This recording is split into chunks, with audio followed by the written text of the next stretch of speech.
Hi again, everyone. Pastor Brandon here, another in our series of videos that provide us with resources for navigating life in a coronavirus world. And this is a unique video that we're doing today because it's focused more on how people can get involved with meeting needs that are present in our community right now. And so thankful to have joining us today some of our ministry partners from Love in the Name of Christ of Lake County. We have Pat Schwartz, the Executive Director of Love Inc. of Lake County, and then also Lori Mueller-Camilla, the Office Communications Coordinator for Love Inc. Pat and Lori, thanks so much for joining us here today. Thanks for having us, Brandon. Thank you. Yeah. Pat, we'll start out with a question for you. Obviously, there's always people in need in our community, but how have you seen people's needs change since the COVID-19 outbreak hit? Well, I think the most amazing thing, or amazing is probably the wrong word, the most heartbreaking thing is the isolation and the loneliness and the fear that we have seen in people. So many of the most vulnerable people, our neighbors in the community, they don't have access to reliable sources of information. They may not have internet access, and they have limited sources. So they often are working off of just fears that are spread amongst each other, and it's heartbreaking to hear some of that. I guess some of the other things that you see, food is a huge issue for so many people right now. Many of the people are not financially able to stock up on the food, and with the hoarding that occurred in the early weeks, there was far less food available, and that's impacted what's available through the food pantries. The demand at food pantries throughout the county has more than doubled, while the supply of food has gone down significantly. And this continues today. Particularly, there's a shortage of canned foods and meats that can feed the people. The other thing that housing is always a huge issue in Lake County. But what has occurred, several of the agencies that shelter people, either for homelessness or for women's shelters, things like that, they moved away from the common shelter, and they're housing people in hotels because of the fear of the risk of the contamination. And so this has raised expenses considerably for those organizations. And they also have to provide food, or they're providing food to these people as well. So you see that happening. And again, it's just a really difficult situation to see. Probably the other thing that we see is that people are losing jobs or reducing their hours at work. And so many are not able to pay their mortgages or their rents. And while there's a moratorium on taking any legal action for that, that just adds to the stress of people. That weighs on them. And we'll see when the restrictions are lifted what kind of lasting impact that has on people as they try to make up for that. So it's sobering stuff. Yeah, it's tough. Sobering, sad stuff. Yeah.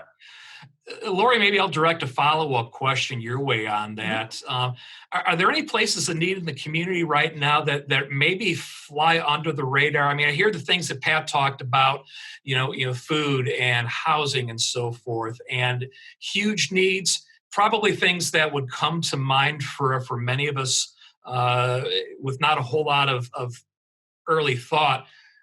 What's flying underneath the radar, though, that people might be less obvious? Yeah, that's a great question. Again, as Pat mentioned, the food and housing are the most urgent right now. And so donating food might seem obvious, so giving the stuff, but maybe the locations of where to donate isn't as obvious. There are many townships that have food pantries, so their shelves are low right now as they serve their local community. The food pantries that we're connected with in Zion, Winthrop Harbor, Waukegan, North Chicago, again, all of those are locations that maybe you think about and maybe you don't. One of the kind of unintended consequences of the change in the delivery model is many of the food pantries have gone to doing packing food boxes and doing the drive-up model. So people will drive up, they pop their trunk, the volunteers are putting the boxes in.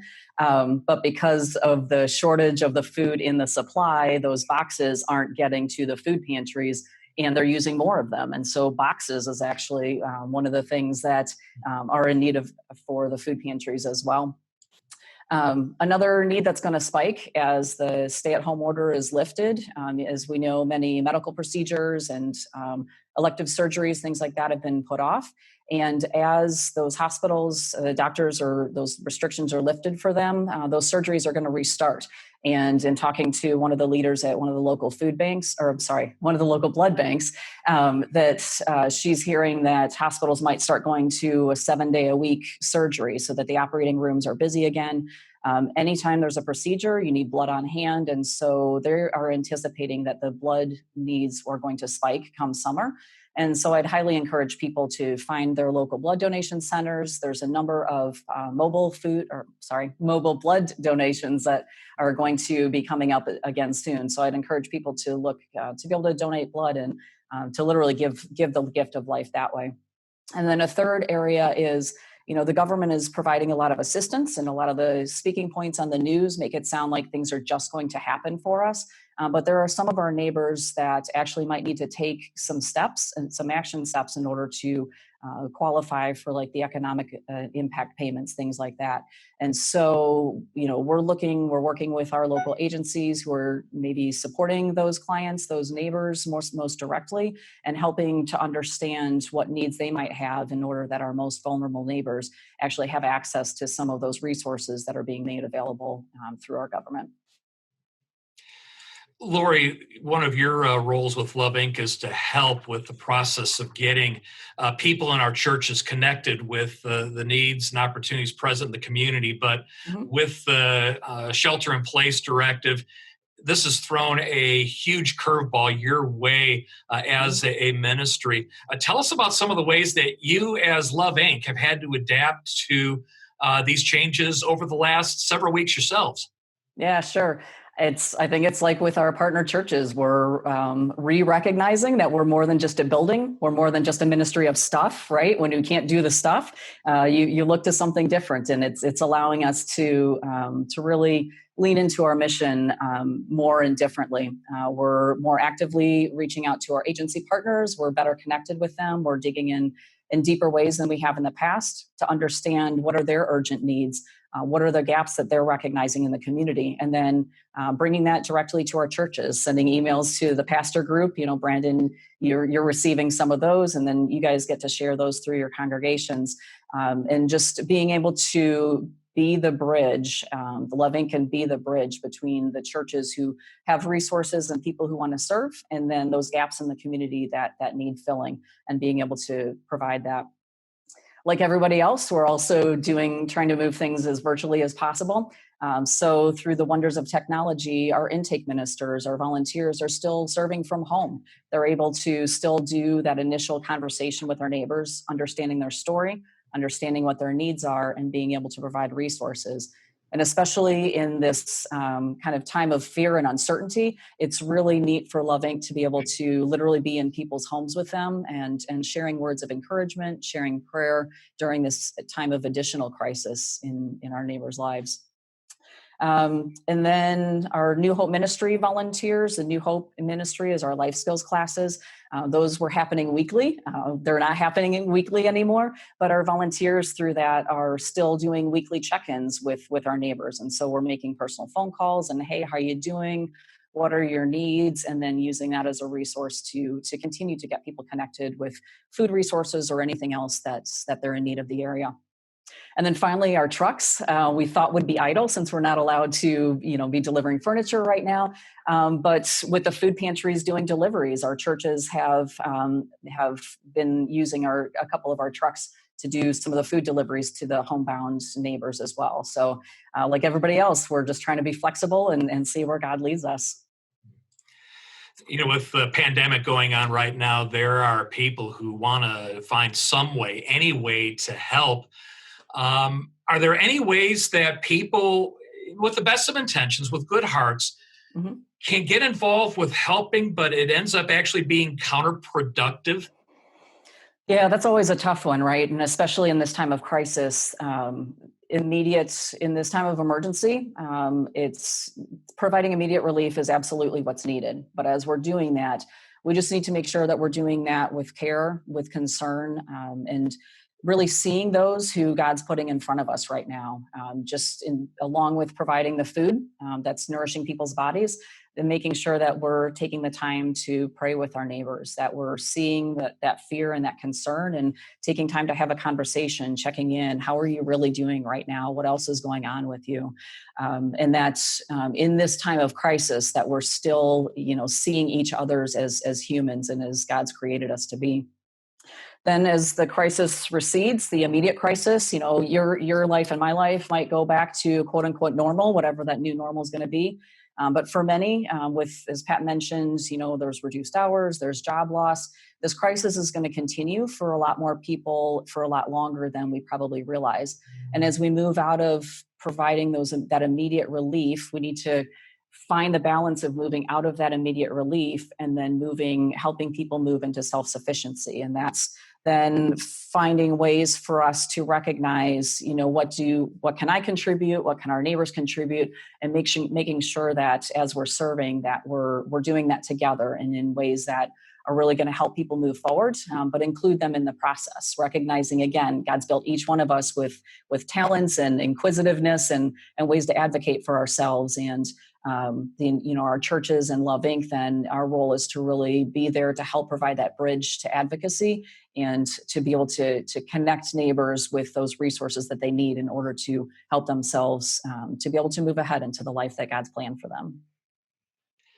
Pat, we'll jump back to you with this next question. For those who do want to serve, what are some opportunities that are available right now and that you think will be available for the foreseeable future? Yeah, good question, Brando. I think the thing to understand is this is kind of fluid. The needs changed regularly. We're on the phone with other human service agencies a couple of times a week, hearing from them on what their needs are and how things are changing.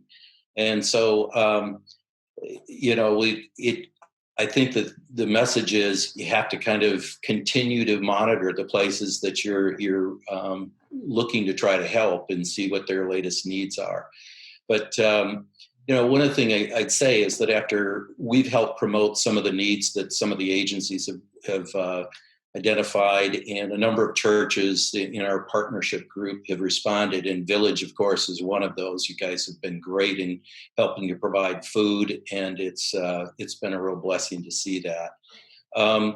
But ongoing, food and housing are going to continue to be the big issues. And I think one of the things we know is the Northern Illinois Food Bank, which provides the food to dozens of food pantries in the area, continues to need volunteers. As we said, the demand has greatly increased, but they have a packing facility right in Park City where people can go online and sign up for shifts to go help sort and pack food. And it's packed into these distribution boxes because, again, all food is being distributed in boxes now rather than, kind of some of the other techniques that were done. But then some of the agencies that we deal with on a regular basis are providers of the food. So they may be getting it from the Illinois Food Bank, but then they supplement with food that they get donated or that they acquire themselves. And so they also have the need for people to pack these boxes and in some cases distribute those. And so those are all done in safe manners, with social distancing and all of that. But so places like the PADS shelters, a safe place, Cool Ministries, all of those are ones that we have had some involvement with that are continuing to try to feed people. And they need volunteers to make these deliveries to some of the hotels that they're in and things like that. One of the other things that we haven't mentioned, another way to serve, is Elder Care is an organization that provides services to the elderly in the county, normally providing rides, home visits, and things like that. Well, all of those have ground to a halt. But what they are doing is they are needing volunteers to call and check in on seniors. We talked about the isolation and loneliness for these people. And so just getting a call a couple times a week just to check in and visit and see how they're doing, find out if they have needs is a way that people can help while staying home. And so there's a need for that with elder care. If as needs are identified on these calls, then you'd communicate that back to elder care and they would find resources for the people. Our website is going to have a listing of, if you go there, it has a listing of places that you can serve right now. And so I point people to that. Any of these agencies I mentioned, you can go on their websites directly, and there's many ways that they've identified that you can serve there. I think, looking forward to the future, some of the things that we need to remember is that we all know that it's unlikely that things are going to revert to the way that things were before. We don't know what that looks like, and only the wildest imaginations can come up with it. But, that's probably going to be even greater for the people that are in need. Again, because of the lack of access to good information, they are going to be needing people to come alongside them and help them navigate in this new reality. So that is something that we are attentive to and trying to determine how we can best do that. And I think we will be putting out a call for people to try to come alongside and help assist us in doing that. And I think that the other thing, obviously, is we talked about the financial stress on a lot of these organizations. Giving financially is something that people can do. The expanded needs are going to continue long past when the crisis abates and we kind of start going back to some semblance of our normal lives. It's going to have a lasting impact on people here. So all the places I mentioned before are going to be places where you can continue to help. So I'm intrigued with what you said a couple minutes ago about elder care, because that was an opportunity for people to get involved with serving just from their homes. Are there any other opportunities along those lines you can think of that you'd want to highlight? Yeah, I would say the first one, bruise your knees, pray. Get on your knees and be praying about all this. We all know this. Certainly the prayers for the ill, the healthcare workers, the people that are serving you in the stores, the people that we're talking about in these agencies needs. The list is endless, I'm sure. But there are some tangible things that can be done. One thing that we've been made aware of, the Cancer Treatment Centers of America in Zion. It's a huge facility filled with people at various degrees of cancer treatment, most of them very serious. The masking requirements there, all of the surgical and medical masks are needed for their staff. But the families and friends of patients in there cannot get in to visit without a mask. And so they have put out a request specifically for people to make masks for the use by visitors and family. And, what a great way to bless people. And, again, the isolation and loneliness of somebody that's battling cancer without their loved ones being able to come in. So that's a tangible thing. I mean, it wouldn't be my thing. We wouldn't have a usable mask if I tried to sew one. But I know there are many people that have those kind of abilities, and that's something you can do right from home. I guess the other thing I would encourage people is to stay connected with their church families and their friends. Think of people who are isolated or that could be, and give them a call. Just do those things. And then last of all, of course, again, we come back to the giving thing. I would say first, give to VCG. Make that your first priority. But then, there's other opportunities to give for all of these. And one thing to throw out there is, people are getting stimulus checks at this point. There are many of us that are blessed in ways where this isn't something we're going to need to do to survive. So I throw it out there as a possibility. Think about donating some or all of that to the places that are in need. And that's another thing you can do by sitting at home and writing a check. So. Mhm. Both of you have had just some fantastic information to share with us today. Are there any closing thoughts that either of you would want to pass along before we wrap up today? Well, yeah, I guess I would say that I've just been so gratified to see how the church has responded in this crisis. And again, VCG has been very generous in its response. But, I like to see it as the love of Christ is shining in the community as these churches come to serve. And that's what we're called to do. But, the impact is going to be continuing. There's over 70,000 people in Lake County that live below the poverty line. That number is going to go up as a result of this, with the loss of jobs and the strain on things. So, and when I think about that, we have a lot of government agencies and services that are doing great things, but who better than the church to respond to this need?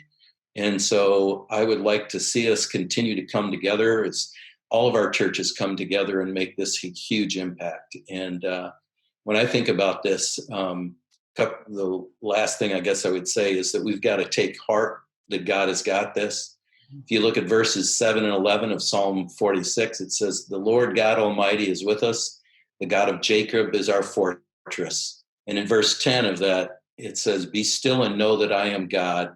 I will be exalted among the nations. I will be exalted in the earth." And that's all we really need to know going forward. But for those that are in fear or worried, don't be. This is God. He's got this. That's well said, Pat, and what a great note for us to wrap up on. Again, Pat Schwartz and Lori Mueller-Camilla from Loving, thank you both for your time today. For those of you who want to learn more about ways to serve, we have a number of resources available on our church's website, vcgurney.org. And for those of you from other churches, check out with what your churches may have to share as well. We've referenced the resources available on the Love Inc. website. You see that link beneath me here on the screen. And as we've been encouraged, let's continue to be in prayer, and let's continue to find ways that we can be the hands and feet of Jesus as we go forward. For Pat and Lori, I'm Pastor Brandon. Thanks again for watching. Have a great day, everyone.